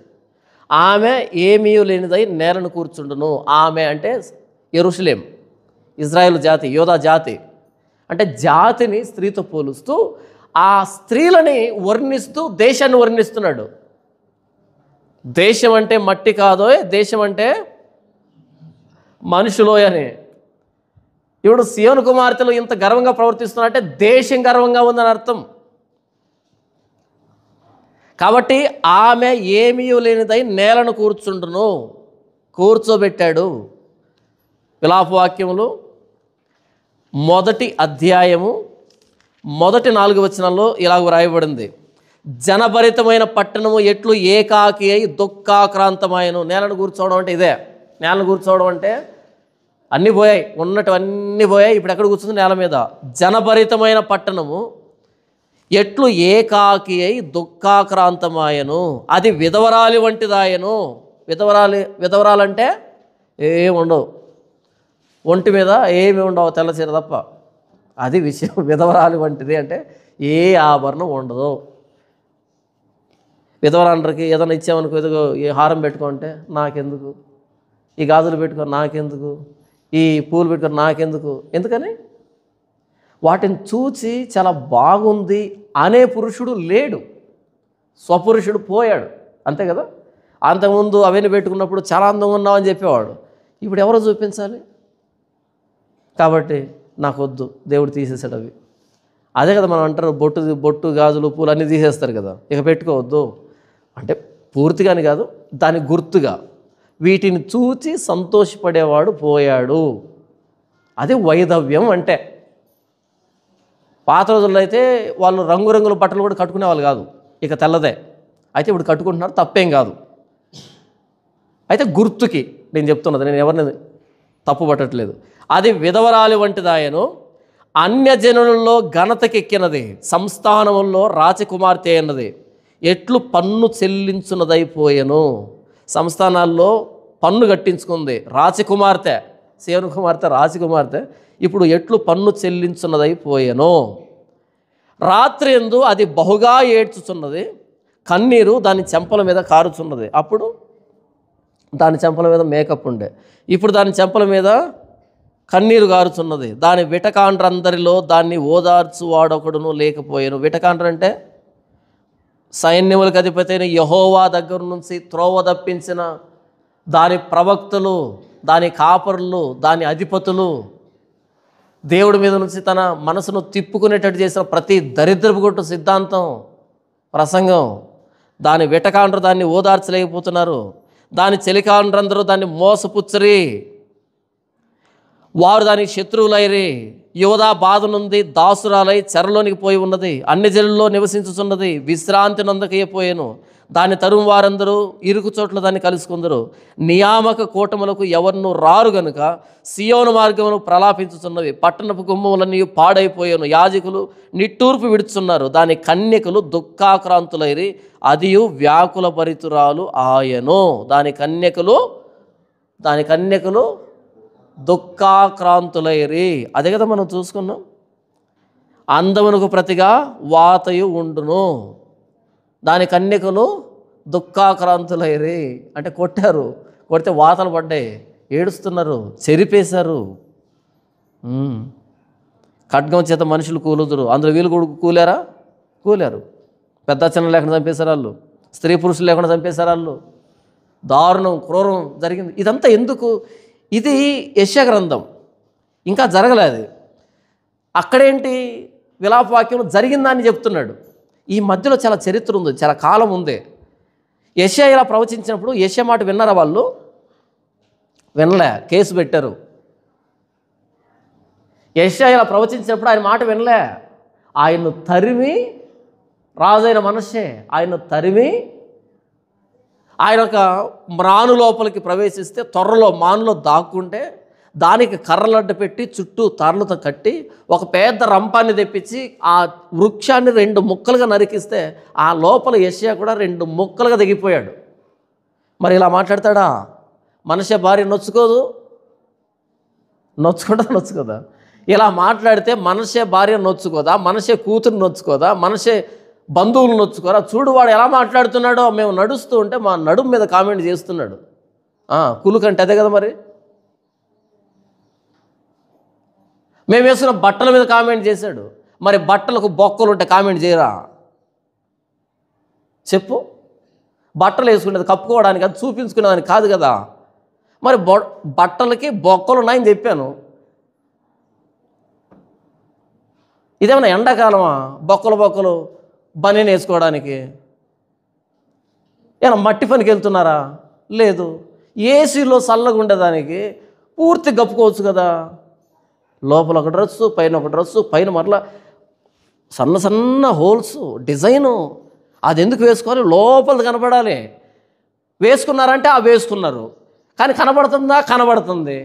బట్టలు వేసుకుంటేది దాచుకోవడానికి కానీ కనబరుచుకోవడానికి కాదని చెప్తే, చూడు మా బట్టల మీద కామెంట్ చేశాడు, మా ముఖం మీద కామెంట్ చేశాడు అని చెప్పి కేసు పెడితే, సరే నా మీద అయితే పెట్టగలుగుతారు, ఇంకొక వ్యక్తి మీద అయితే పెట్టగలుగుతారు, ఇంకొకరిని అయితే అనగలుగుతారు. మరి ఈయన్నేమంటారు? యెషయా పరిస్థితి అదే. మనషే 2 ముక్కలుగా రంపంతో గోయించి పడేశారు. మనం ఇంకా నయం, ఏమి అలాంటి పరిస్థితి లేదు. చట్టాలు అధికారాలు వచ్చాయి కాబట్టి ఇలా తిరుగుతున్నాం. కానీ ఒకవేళ రాజరికం ఉంటే కనుక ఏంటి పరిస్థితి? ఆ రోజు బాప్తిస్మం ఇచ్చి యోహాను అన్నాడు, వెళ్ళాడు, ఇది తప్పు అని అన్నాడు. అనగానే ఆవిడ హర్ట్ అయింది. ఎవరు హర్ట్ అయింది? ఆ మహా ఇల్లాలకు హర్ట్ అయింది. తప్పు అంటే హర్ట్ అవుతారా? మనోభావాలు దెబ్బతిన్నాయి ఆవిడికి. ఆవిడ ఒకరోజు కూతురు పంపించింది, కూతురు చేంజ్ చేసింది, ఆవిడ పాండిత్యాన్ని ప్రదర్శించలే, నాట్యం చేసింది. అలాంటి వాళ్ళు పుట్టేది అలాంటి వాళ్ళు కదా, ఆ నాట్యం చేసింది. సిగ్గు శరం కొంచెం కూడా లేదా? రారాజు వస్తున్నాడు జనులారా అని కూతుర్లు గేదెల్లాగా స్టేజ్ మీద డ్యాన్స్ చేస్తుంటే సిగ్గు అనిపించలే మీకు కొంచెం కూడా? క్రిస్మస్ అని ప్రోగ్రాం పెట్టి వెనకాల యేసు ప్రభు ఫోటో వేసి ఆ వేదిక మీద రారాజు వస్తున్నాడు అని 13 నుంచి 20 సంవత్సరాల పిల్లలు, ఆడపిల్లలు డ్యాన్స్ చేస్తుంటే జీన్స్ ప్యాంట్లు, టీషర్ట్లు వేసుకొని కింద కూర్చొని చప్పట్లు కొడుతున్నా మీకు బుద్ధి, జ్ఞానం, సిగ్గు, శరం, మానం, మర్యాద ఏమి కనిపించవట్లేదా? అలా వద్దని చెప్తే మన మీద కేసు పెడతారు. మరలా ఈవిడొచ్చింది, ఎవరు? హేరోదియ కుమార్తె వచ్చింది. ఏం చేయడానికి వచ్చింది? అందరూ తాగి కూర్చోనంటే వాళ్ళ మధ్య బెల్లి డ్యాన్స్ చేయడానికి వచ్చింది. అక్కడికి వేస్తే ఎవరికి నచ్చింది? అది నాన్నకు నచ్చింది. అబ్బా ఏమి నాన్నో, ఏమి కూతురో, ఏమి పార్టీనో తెలియదు కానీ నాన్నకు నచ్చి, అమ్మా ఏం కావాలి చెప్పు తల్లి, సగం రాజ్యమైన ఇస్తాను తల్లి, నువ్వు చేసిన ఘనకార్యం మామూలుగా తల్లి. తాగి ఉన్నాడు, అందరు తాగి ఉన్నారు, తాగిన వాళ్ళ మధ్యకి వచ్చి డ్యాన్స్ చేసింది. అదే మీరు చూడండి, ఎస్తేరు గ్రంథంలో వస్తీ ఉంది. ఎస్తేరు గ్రంథంలో వస్తీ ఉంది. ఫుల్గా తాగాడు, పీకల్లో తాగాడే. వస్తే నమ్మని ఇలా నా భార్య అందాన్ని చూస్తారంటే నేను రాను, నీ దగ్గర రమ్మంటే వస్తాను, కానీ తాగి వాళ్ళు నన్ను ఏ దృష్టితో చూస్తారో నాకు తెలుసు, నేను రాను.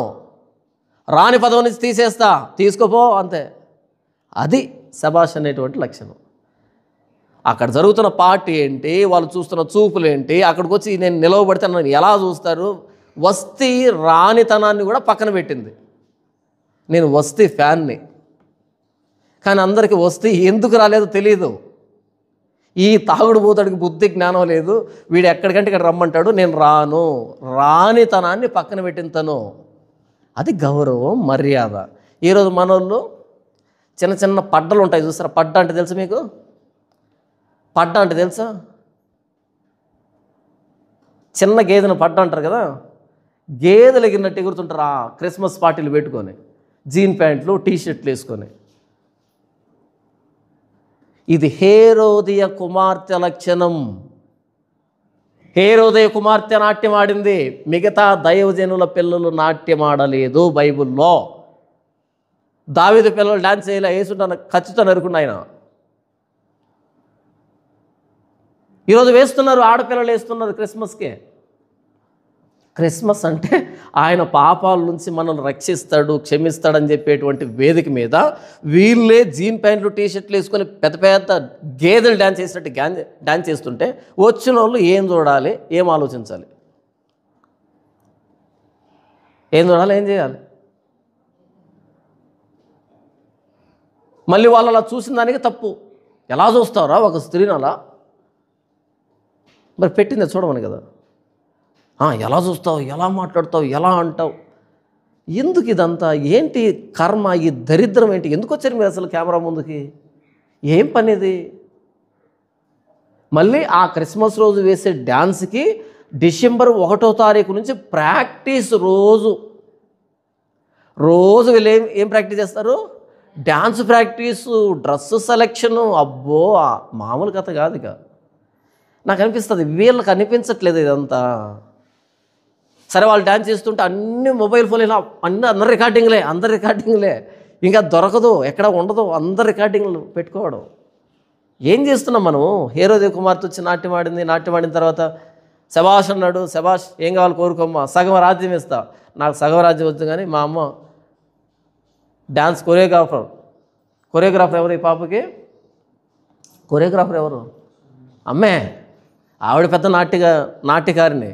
అమ్మ దగ్గరికి వెళ్ళింది. అమ్మ, నువ్వు నేర్పించిన డ్యాన్స్కి నాన్న ఫిదా అయిపోయాడు, ఇప్పుడు చెప్పమ్మా ఏం కావాలి, ఏం అడగమంటావు? ఒక సగం రాజ్యం ఇస్తాడంట. Diamond necklace అడగమంటావా? చిచి, డైమండ్ నెక్లెస్ ఎందుకే? బాప్తిస్మం ఇచ్చి యోహాను ఒకడు ఉన్నాడు, వాడి తల కావాలి, వాడి తలను పల్లెంలో పెట్టి తీసుకొని రావాలి. దాన్నే చేస్తావమ్మా? వాడే నన్ను కామెంట్ చేశాడు, నేను చేస్తున్న తప్పు అన్నాడు. వాడొక్కడు లేకపోతే నేను ఆడింది ఆట, పాడిందే పాట, నా ఆటకి పాటకి అడ్డొస్తున్నాడు, కామెంట్ చేస్తున్నాడు. వాడి తలను పల్లీలో పెట్టి తీసుకొని రావాలా? ఇదంతా చరిత్ర బైబిల్లో. హేరోదియ తన కుమార్తెకి నాట్యం ఆడించి రోషం కలిగినటువంటి దైవజనులు లేకుండా చేసింది. ఈరోజు అయ్యగారుల మీద, అమ్మగారుల మీద, అమ్మగారి అయ్యగారి ముద్దుల కూతురు మీద, భార్య మీదనో ఎందుకు ఇలా చేస్తున్నారంటే వెంటనే కేసు. ఎందుకు ఆ కేసు? ఎందుకు? మాట్లాడించకుండా గొంతు నొక్కడానికి. బాప్తిస్మం ఇచ్చి యోహాను పేక ఎలా దింపారో అలా గొంతు నొక్కడానికి కేసు పెడితే మాట్లాడ్డు.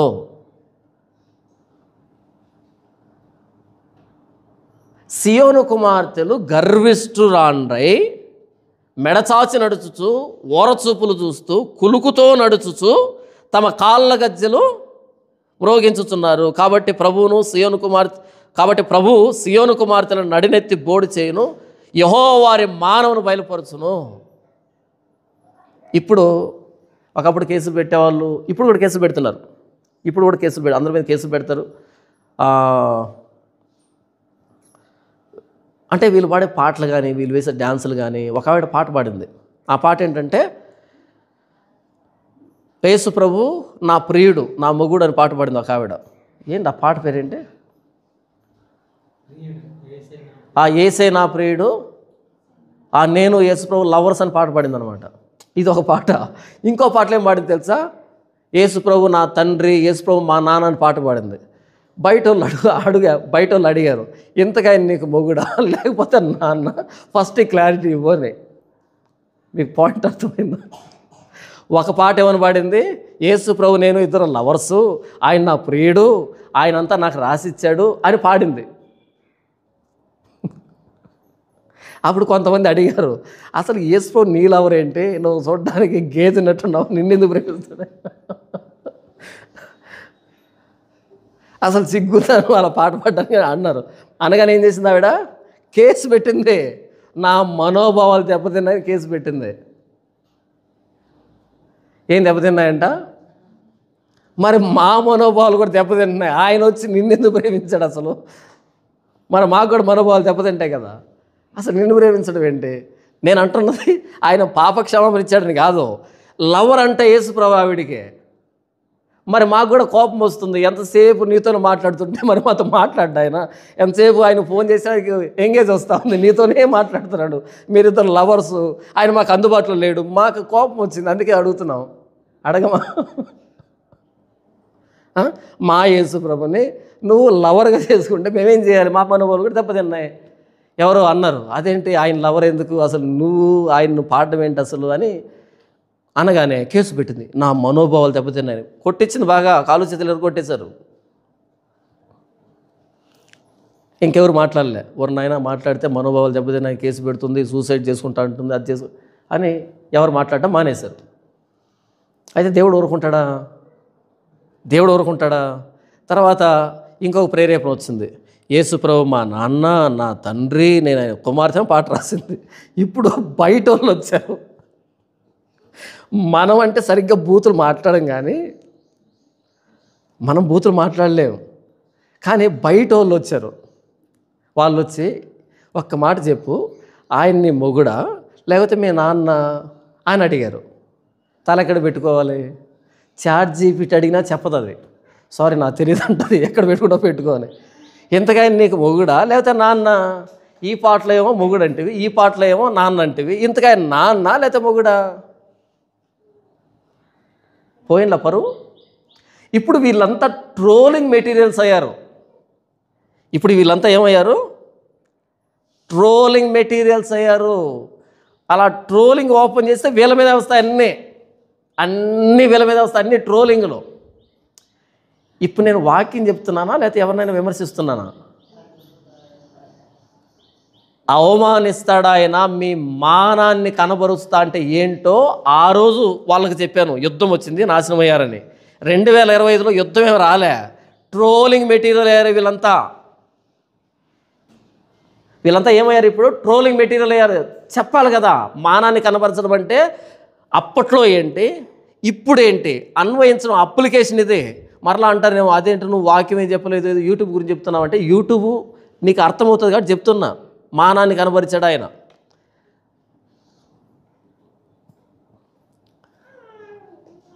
వీళ్ళు వీళ్ళ పాటలు, వీళ్ళ చేష్టలు, వీళ్ళ దరిద్రాలన్నీ ట్రోలింగ్ మెటీరియల్స్ అయ్యాయి.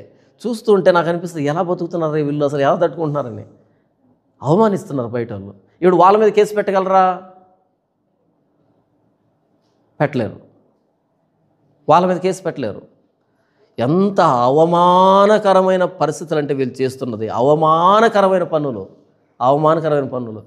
మొన్న ఆమె చెప్తూ ఉంది, కెమెరా ఎదురు చెప్తుంది, ఆవిడ చీపురు పట్టుకొని తోస్తుందంట ఇల్లు. చీపురు తోస్తుంటే పైనుంచి వేసుకోమన్నాడంట. అంటే ఆయన ఏం పని మీద లేడు. ఈవిడ చీపురు తోస్తుంటే ఆ పని చూస్తున్నాడు ఆయన పైనుంచి. చీపురు తోస్తుంటే పైనుంచి వేసుకోమన్నాడంట. అమ్మ ఆ చీపురుని కొంచెం పైన పట్టుకో అన్నాడంట. ఏమన్నాడు? ఇంకా ఆయన వచ్చి పట్టుకొని తోసాడని చెప్పుంటే దరిద్రం బాగా మనమంతా ఏమైపోయిండే వాళ్ళం. చీపురుని పైన పట్టుకో అన్నాడంట. ఇంతకు ఎందుకు పట్టుకో అన్నాడంటే, ఆ కింద పట్టుకుంటే ఆవిడ చేతులు కందిపోతాయని పైన పట్టుకోమని చెప్పాడంట. చూసారా యేసుప్రభు ఎంత ఖాళీగా ఉన్నాడు? చీపురు పట్టుకుంటే చేతులు కందిపోతాయా? తర్వాత ఆవిడే చెప్తుంది, ఆవిడంట పెళ్ళైన కొత్తలో వంట చేయడం తెలియదంట ఆవిడకి. ఏం తెలియదంట? వంట చేయడం తెలియదంట. తెలియకపోతే ఆ వంట దగ్గరకు వచ్చి, ఆ వంట కిచెన్ దగ్గరకు వచ్చి, ప్రభువా నాకు వంట చేయడం తెలియదు నాయన, యేసుప్రభుకి వంట చేయడం తెలియదు నాయన అని చెప్పి, అదేదో అత్తకి చెప్పచ్చు కదా పోయి, అమ్మ నాకు రాదంటే ఆవిడ వచ్చి కింద మీద పడుతుంది. కానీ యేసుప్రభు చెప్పిందంట వంట చేయడం చేత రాదని. అంటే అప్పుడు యేసుప్రభు అంట పైనుంచి, అదిగో అది తీసుకో, అది కొంచెం వేయి, ఇది తీసుకో, ఇది కొంచెం వేయి, ఇది తీసుకో, ఇది కొంచెం వేయి అని చెప్పాడంట. అన్ని వేసి కలిపి పెట్టి అక్కడికి తీసుకెళ్తే అబ్బా ఏం వంట అని వాళ్ళు కితాబు ఇచ్చారంట. మనకు తెలియదు కదా యేసుప్రభు వంట చేస్తాడని. మీరు కూడా ఏం చేస్తారంటే వంటగదిలోకి వెళ్ళి యేసుప్రభు నాకు వంట రాదు నాయన అని చెప్పి, ఇంకా అనగానే ఆయన డైరెక్ట్ కనెక్ట్ అయిపోతుంది. ఆయనకి చెప్తుంటాడు, అదిగా అవి కొన్ని తీసుకో కొంచెం అలా వేయండి, తిప్పండి, మామూలు టేస్ట్ రాదు. ఈవిడ ఉద్యోగంలో చేరిందంట. అడిగారు ఎవరో, మరి వాళ్ళని ఎందుకు అడుగుతారో నాకు తెలియదు కానీ అడిగారు, అక్క మేము ఎగ్జామ్కి ఎలా ప్రిపేర్ కావాలి అన్నారు. ఈవిడ చెప్పింది, నేను ఎలా ప్రిపేర్ అయ్యానంటే, ఈవిడ ఉద్యోగంలో జాయిన్ అయినప్పుడు కంప్యూటర్ ఎదురుగా కూర్చుందంట. యేసుప్రభువా నాకు ఈ కంప్యూటర్ పైన జ్ఞానం అనగానే పైనుంచి ఆయన చెప్తున్నాడంట, అదిగా మౌస్ అలాను ఇక్కడ క్లిక్ చేయి, ఇక్కడ క్లిక్ చేయి అన్నాడంట. టాప్ వచ్చిందంట. నాకు అనిపించింది, నిజంగానే వీళ్ళు బుర్రుండే మాట్లాడారా, అంటే వీళ్ళు నిద్రలో ఏమైనా మాట్లాడుతున్నారా, అంటే సీరియస్గానే మాట్లాడారు ఇవన్నీ. అది నాకు పంపించి, అన్న చూడన్న ఎలా మాట్లాడుతున్నారంటే నేను ఏం చేయాలా, నేను తిరిగి రిప్లై పెట్టాను, ఒరే సామె నా మీద కేసులు ఉన్నాయి, నన్ను ఎందుకు ఇరికిస్తారా, వదిలిపెట్టండి, వాళ్ళు సావనేయండి అని. నేను లేదన్నా చూడన్నా మరి ఎంత దరిద్రంగా మాట్లాడుతున్నా వీళ్ళంటే, సరే మీరు మాట్లాడినంత ఓపిక ఉంటారు, నాకు లేదన్నా ఆయన ఓపిక. వారి మానాన్ని బయలుపరుస్తా అన్నాడు కదా, ఇదే ఏంటంట, అందమునకు ప్రతిగా వాత. ఈరోజు ట్రోలింగ్ బోడిగుండ్లు వచ్చాయి, బోడి చేయబడ్డాయి. అంటే ఒకప్పుడు వీళ్ళని చాలా గొప్పలు అనుకుంటే, ఇప్పుడు ట్రోలింగ్ వచ్చిన తర్వాత ఒక్కొక్కరిని జోకర్లు చేసి పడేస్తున్నారు బయట వాళ్ళు. జోకర్లని చూసినప్పుడు ఒక విధంగా బాధ, ఒక విధంగా సర్లే వీళ్ళు చేసుకున్నానికి అనుభవిస్తున్నారని ఏం చేయాలో తెలియదు. నోటికి వచ్చినట్టు మాట్లాడుతున్నారు వాళ్ళు, నోటికి వచ్చినట్లు. వాళ్ళు కానీ వాళ్ళు పాడే పాటలు కానీ ఎంత దారుణం అంటే, ఎందుకు ఇంత పని చేస్తారు తెలుసా వీళ్ళు? డబ్బు ఎక్కువైంది, ఏం చెప్పినా వింటున్నారు, ఏం చెప్పినా చెల్లుబాటు అవుతుంది. ఆ మదములో, అధికార మదములో, ధన మదములో, ఆ పాపులారిటీ మత్తులో ఏం చేస్తున్నా తెలియట్లే వీళ్ళకి. అంతే కదా, మనం ఏం మాట్లాడినా ఆహా ఓహో అన్నారనుకో, మనకు హద్దు అవ్వడదు. ఇప్పుడు ఏమైంది, జనాలు ట్రోలింగ్ లాగా వాడుకుంటున్నారు. బాధ అవుతుంది చూస్తుంటే. అసలు ఎందుకు ఇలా మాట్లాడతారు, ఎందుకు ఇలా తిట్టించుకుంటారు? ఇప్పటికైనా ఆగారు అనుకుంటున్నారా? ఇప్పటికైనా సిగ్గు శరవని ఆగారు ఇప్పటికీ ఆగలే. అదొక సాక్ష్యము, దాన్ని సంఘంలో చెప్పడము, సరే చెప్పుకుంటూ వచ్చావు, మరి దాన్ని యూట్యూబ్లో పెట్టుకోవడము, అంటే ప్రపంచంతో వినాలి ఆ సాక్ష్యాన్ని. ఏం చేస్తున్నారు? ఎప్పుడైతే గర్వాన్ని ప్రదర్శించి వాక్యాన్ని పక్కన పెట్టి, దేవుని వాక్యాన్ని పక్కన పెట్టి మీ సొంత పద్ధతులు చేయడం ప్రారంభించారు, గర్వంతో మిమ్మల్ని మీరు చూపించుకోవడం ప్రారంభించారో, వేదిక మీద మీకేం పని ఇంతకీ? కుటుంబంలో ఎంతమంది ఆడవాళ్ళు ఉంటే అంతమంది ఆడవాళ్ళు వేదిక మీదనే ఉంటారు. పిల్లలు పెద్దలు అందరూ వేదిక మీదే ఉంటారు. ఏం పని ఇంతకు మీకు?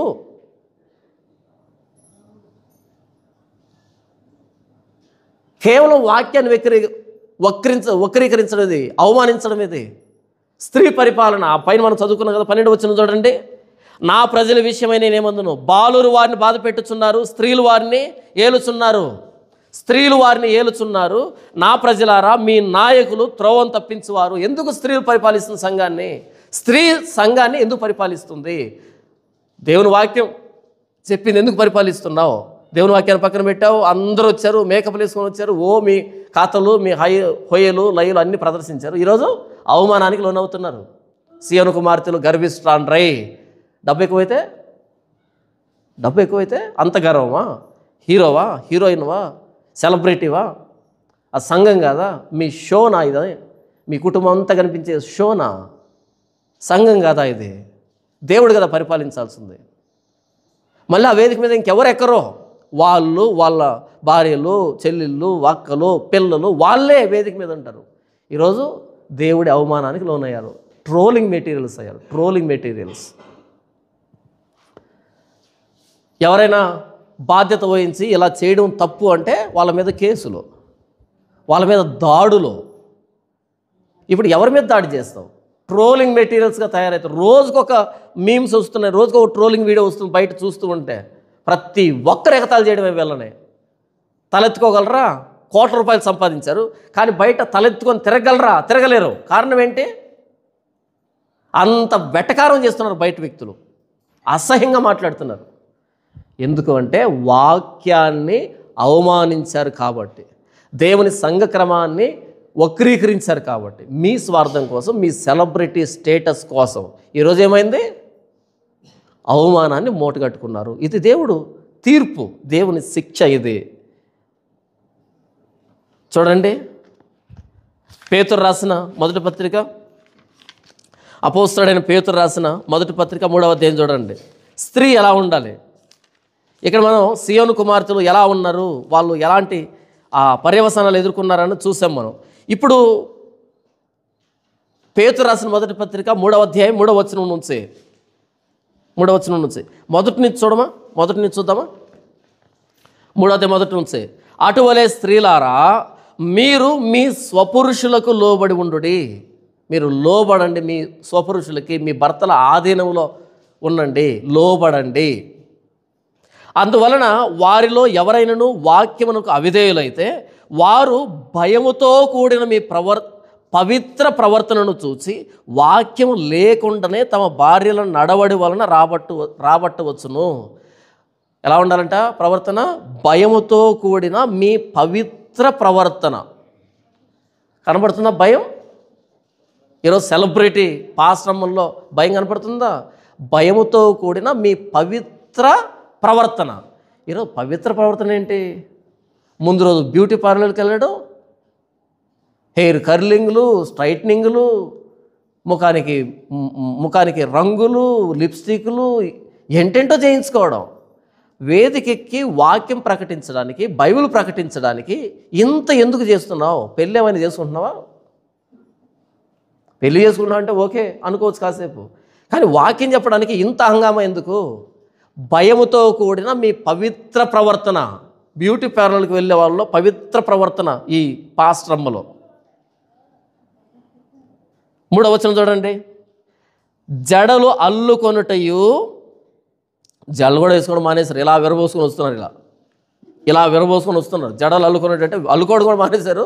అదొక దరిద్రం అయితే ఇదొక దరిద్రం. మరలా జడలు అల్లుకోకుండా వదిలిపెట్టేసుకొని జడలు అల్లుకొనట్టు. ఒక్క జడ ఉంటే మర్యాద ఉంటుంది. జడలు అంటే అదే పనిగా హెయిర్ మీద అంత కాన్సన్ట్రేషను, వెంట్రుకల మీద.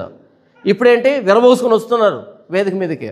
జడలు అల్లుకొనట్టు, బంగారు నగలు పెట్టుకున్నట్టు, వస్త్రములు ధరించుకున్నట్టు, వెలుపటి అలంకారం మీకు అలంకారముగా ఉండక. వెలుపటి అలంకరణ కోసమే, వెలుపటి అలంకరణను చూపించడానికే కెమెరా ముందుకు వస్తున్నటువంటి పాస్ట్రమ్మలు. వెలుపటి అలంకారం వాళ్ళు పాస్ట్రమ్మలు చూడండి, నడినెత్తి మీద నుంచి అరికాళ్ళ దాకా ప్రతిదీ మ్యాచింగే. బైబుల్ కూడా మ్యాచింగే. మీరు ఈసారి మీ దగ్గరలో ఉన్న బైబిల్ బుక్ స్టోర్కి వెళ్ళండి. పురుషులకు సంబంధించిన బైబిల్లో 2 రకాలు ఉంటాయి. ఒకటి బ్లాక్, ఇంకోటి బ్రౌను. ఇది బ్రౌను, ఇంకోటి బ్లాక్, 2 ఉంటాయి. స్త్రీలకు సంబంధించిన బైబిల్ చూడండి, ఎన్ని కలర్స్ ఉంటాయి తెలుసా మీకు? ఎర్రది, నల్లది, పుల్లది, పచ్చది, ఆకుపచ్చది, ఎల్లో కలరు, పింక్ కలరు, రోజా, ఏంటంటే రకరకాల కలర్స్ ఉంటాయి. ఎందుకు అన్ని కలర్స్ అంటే చదవడానికి కాదు. ఏం పింక్ కలర్ డ్రెస్ వేసుకుంటే పింక్ కలర్ బైబుల్స్ మ్యాచింగ్ కోసం అని పింక్ కలర్ బైబుల్, పింక్ కలర్ చెవిదిద్దులు, pink colour dress, pink colour ఇది, పింక్ కలర్ చొక్క, అంతా పింకే. నెయిల్ పాలిష్ కూడా పింకే. కానీ అమ్మగారు మాత్రం నల్లగా ఉంటారు. దేవుడు పింక్ కలర్ ఇచ్చుంటే ఆకాశంలో తిరుగుండు కదా. మరి చర్మాన్ని కూడా మార్చుకోకూడదు? చర్మాన్ని కూడా మార్చుకోవచ్చు కదా పింక్ కలర్లో. రెడ్ అయితే రెడ్ మ్యాచింగ్, బ్లాక్ అయితే బ్లాక్ మ్యాచింగ్, వైట్ అయితే వైట్ మ్యాచింగ్, అంత మ్యాచింగ్. ఇంత మ్యాచింగ్ నాలెడ్జ్ ఎక్కడి నుంచి వచ్చింది మీకు? ఇక్కడేమో జడలు అల్లుకోకండి అంటే ముడేసుకోవద్దని చెప్పట్లే, దాని మీదనే ఇంకా హెయిర్ మీదనే అంత కాన్సన్ట్రేషన్ వద్దు. స్ట్రైట్నింగ్లు నేను వెళ్ళాను, బ్యూటీ పార్లర్లకు వెళ్ళాను, అంటే పని చేస్తూ ఉంటే వేరే వాళ్ళు వెళ్ళి చూశాను నేను. ఆ వెంట్రుకల మీద ఎన్ని ప్రయోగాలు చేస్తారంటే, ఆ వెంట్రుకల మీద నాకు తెలిసి ఆ ప్రయోగాల్లో సగం ప్రయోగాలు చేస్తే ఇప్పుడు కరోనాకు మందు వచ్చిండేది. ఆ వెంట్రుకల మీద వాళ్ళు చేసే ప్రయోగాల్లో సగం ప్రయోగాలు చేస్తే కనుక కరోనాకు మందు వస్తుంది. అన్ని ప్రయోగాలు చేస్తారు ఆ వెంట్రుకల మీద. అంతా అయిపోయిన తర్వాత 10,000 బిల్లు. వెంట్రుకలు దువ్విందానికి 10,000. ఇలా తిప్పుతారు, అలా అంటారు, ఇలా కట్ చేస్తారు, అలా కట్ చేస్తారు, అది రాస్తారు, ఇది రాస్తారు, అర్ధగంట ఆరబెడతారు, మళ్ళీ కడుగుతారు, మళ్ళీ చేస్తారు, చేసి చేసి చేసి మొత్తానికి ఒక 3 గంటల తర్వాత బిల్లు 10,000 రూపాయలు. నాకు అనిపించింది, ఈ వెంట్రుకలు దువ్వి అటు దువ్వి ఇటు దువ్వి దానికి 10,000 ఎవడు సొమ్మది? బ్యూటీ పార్లర్ అని ఉంటుంది, ఈసారి చూడండి. ఆ లోపలికి ఆవిడ వెళ్తుంది, బయటకు వస్తుంది, బిల్లు ఎంత అని అడగండి, 10,000 పైన ఉంటుంది. హెయిర్ మీద కాన్సన్ట్రేషన్. అదే ఆయన అంటున్నాడు, జడలు అల్లుకొనుటయు, బంగారు నగలు పెట్టుకున్నట్టు, వస్త్రములు ధరించుకున్నట్టు, వెలుపటి అలంకారం మీకు అలంకారముగా ఉండక. వెలుపటి అలంకారం, అవుటర్ బ్యూటీ, పై అందాన్ని మాత్రమే కాదు, పైన అందం కాదు ఫోకస్ చేయాల్సింది క్రైస్తవులు. వెలుపటి అలంకారం అలంకారంగా ఉండక సాధువైనట్టు మృదువైనట్టునైన గుణమును అక్షయ అలంకారము గల మీ హృదయపు అంతరంగ స్వభావము మీకు అలంకారముగా ఉండవలెను, అది దేవుని దృష్టికి మిగుల విలువగలది అనే ఉదాహరణ చెప్పేది చూడు. అటువలే పూర్వము దేవుని ఆశ్రయించిన పరిశుద్ధ స్త్రీలను తమ స్వపురుషులకు లోబడి ఉండుట చేత తమ్మును తాము అలంకరించుకునరే. అంటే లోబడి ఉండడం అలంకరణ. ఆ ప్రకారం శారా అబ్రహామును యజమానుడని పిలుచుచు అతనికి లోబడి ఉండెను. అంటే శారమ్మలాగా ఉండండి చెప్తున్నాడు. ఇప్పుడు చెప్పండి, శారమ్మ ఎలా ఉండుంటుంది? శారమ్మ ఎలాగ ఉండుంటుంది? ఇప్పుడు ఈరోజు పాశ్రములు ఉన్నట్టు ఉండుంటుందా? లేదు. దేవదూతలు వచ్చారు మాట్లాడడానికి అబ్రహాముతో. దేవదూతలు అబ్రహాముతో మాట్లాడడానికి వస్తే శారమ్మ ఎక్కడుంది? గుడారం దగ్గర ఉంది. ఎందుకు రాలే ఇక్కడికి? మేకప్ వేసుకోలేదు కాబట్టి. మేకప్ వేసుకొని ఉంటే చూపించడానికి పదే తిరుగుండి, అక్కడ లేదు కాబట్టి అక్కడ దూరంగా ఉంది. శారమ ప్రసంగాలు కనపడవు మీకు బైబిల్లో. శారమ ప్రసంగాలు బైబిల్ కనపడవు. ఈరోజు వీళ్ళు ఈ యెజబెల్ ఆత్మ చూడండి. ప్రకటన గ్రంథంలో చూస్తామండి, యెజబెల్ కనపడతారు ఇక్కడ. ప్రకటన గ్రంథం 2వ అధ్యాయము, ప్రకటన గ్రంథం 2వ అధ్యాయము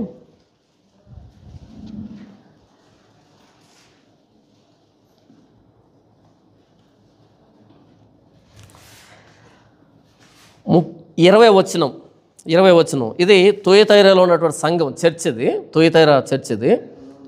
20వ వచనం. ఆయనను నీ మీద తప్పు ఒకటి మోపవలసి ఉన్నది, ఏలైనగా తాను ప్రవక్తిని అని చెప్పుకొనుచున్న యెజబెలును స్త్రీని నీవు ఉండనిచ్చుచున్నావు. మిగిలినటువంటి చర్చిలో స్త్రీ లేదు, ఇక్కడ తుయతైరులో. తాను ప్రవక్తిని అని చెప్పుకుంటున్నటువంటి యెజబెల్ అనేటువంటి స్త్రీని నీవు ఉండనిచ్చుతున్నావు. యెజబెల్ అంటే యెజబెల్ లాంటి లక్షణాలు, అది అర్థం. యెజబెల్ లాంటి క్యారెక్టర్ ఉండనిచ్చున్నావు. అదేమి నేర్పిస్తుందంట? జారత్వము చేయుటకును, విగ్రహములకు బలిగా ఇచ్చిన వాటిని తినుటకును అది నా దాసులకు బోధించును, వారిని మోసపరుచున్నది.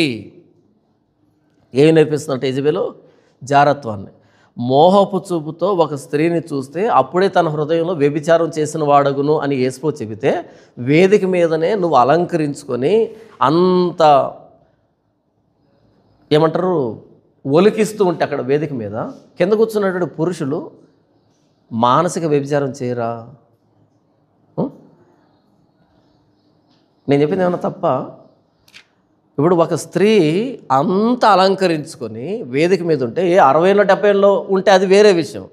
వయసులో ఇంకా పెళ్ళి కాకుండా టీనేజ్లో నువ్వు అంత అలంకరించుకొని, అంత మోడర్న్ డ్రెస్ వేసుకొని, అంత హంగామా చేసుకొని, ఆ ముందు రోజు 10,000 ఖర్చు పెట్టి బ్యూటీ పార్లర్కి వెళ్ళొచ్చి వేదిక మీద నిలవబడి నువ్వు అంత హంగామా ప్రదర్శిస్తుంటే కూర్చున్నటువంటి పురుషుల పరిస్థితి ఏంటి? వాళ్ళు చూపులతో పాపం చేస్తే దానికి బాధ్యత ఎవరు?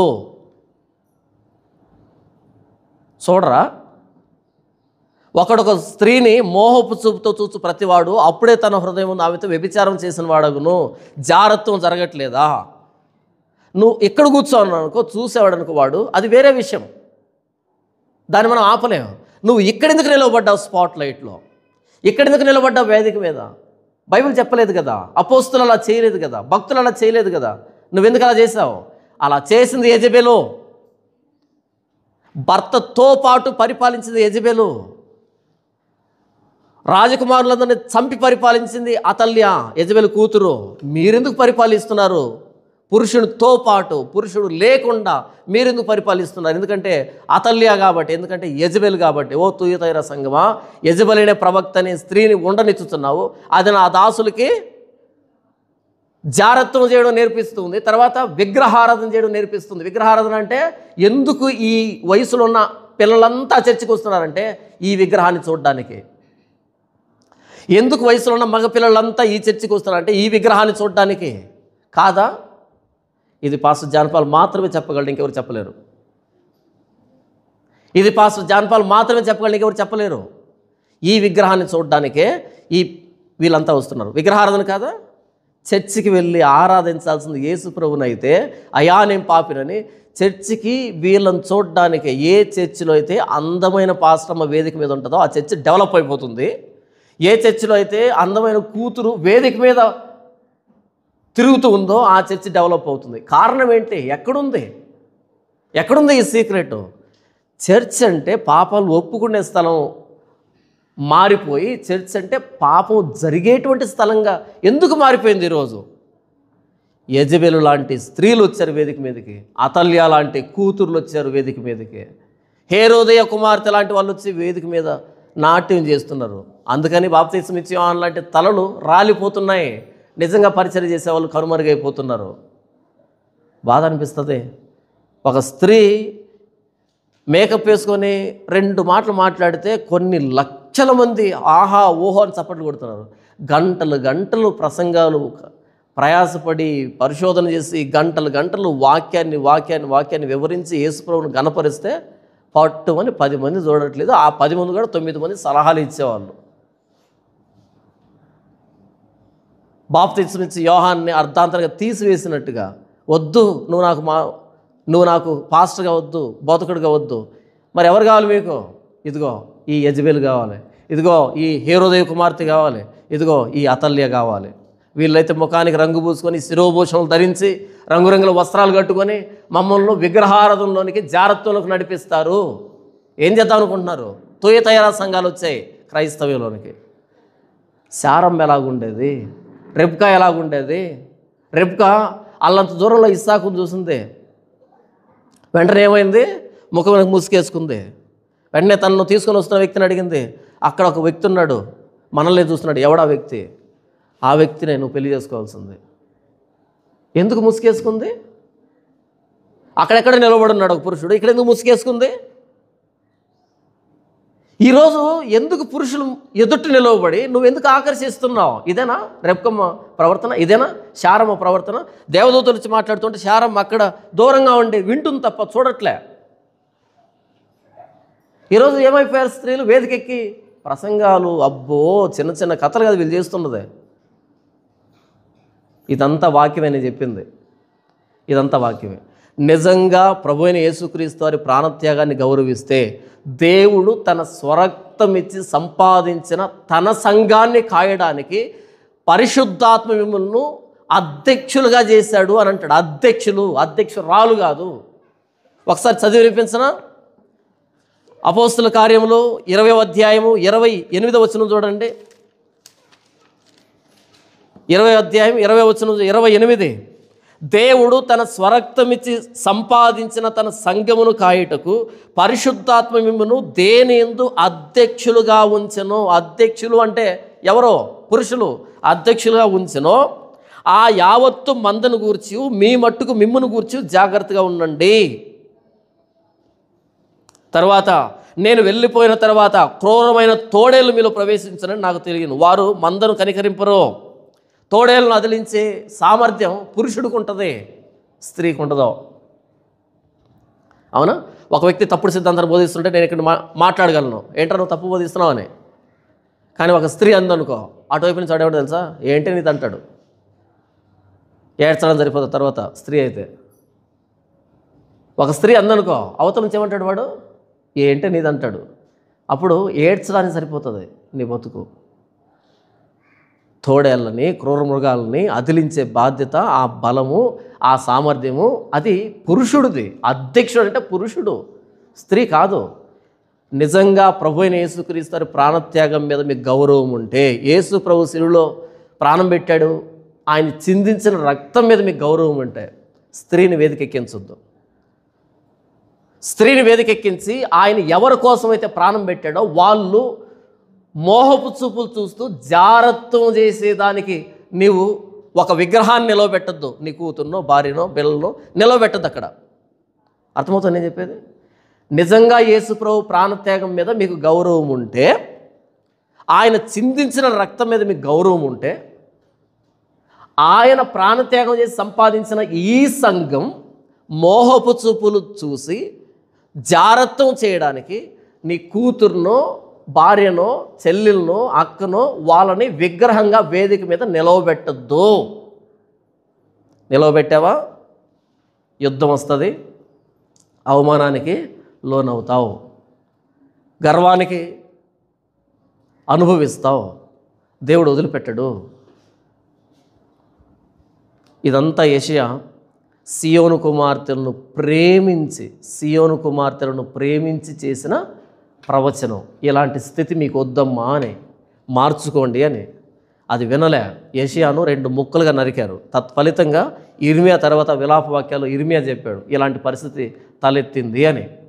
నేను ఇంతవరకు చేసిన ప్రసంగం దేనికో తెలుసా? ఎవరినో వెక్కిరిద్దామనో, ఎవరినో విమర్శిద్దామని కాదు. బైబుల్ క్రమం ఇది కాదు. మీకు తెలియక చేశారు ఇంతకాలం. నేను చెప్పాను కదా, ఇంత స్పష్టంగా చెప్పాను కదా, ఇంకా చెబుతాను. మార్చుకోండి, దేవుని ఉగ్రతకు లోను కాకండి. అటు పురుషులు కూడా, స్త్రీలు కూడా. వాక్యాన్ని గౌరవిద్దాం. ప్రభువైన యేసుక్రీస్తు ప్రాణత్యాగాన్ని గౌరవిద్దాం.